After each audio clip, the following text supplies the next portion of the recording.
Hey everyone, and welcome back to another video. And in this video, I'm going to show you how to update SmartHub on your Samsung Smart TV. Now this video is going to be particularly useful for individuals. Let's say that certain applications are not working on your Samsung Smart TV, or maybe some of the applications are just a bit slow.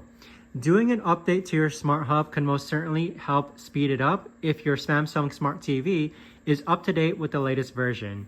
Now the way to do this is that you're first going to click on the home icon, which is this button right here in the middle of your remote.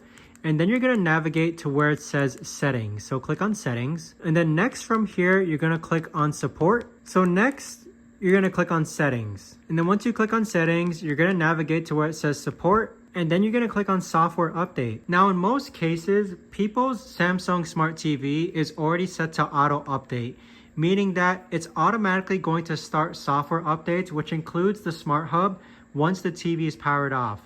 So if there's a new version to install, once you turn off your Samsung Smart TV, it's going to automatically install that new version. Now, if you don't have this set to auto update, you can click on update now. And this is going to update your Samsung Smart TV along with its SmartHub to the latest version.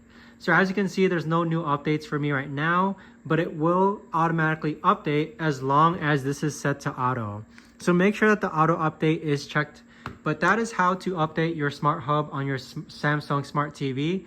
If you guys know of a better or easier way to actually do this, let me know in the comments down below. I would love to know. But thanks so much for watching everyone, and I'll see you guys all in the next video.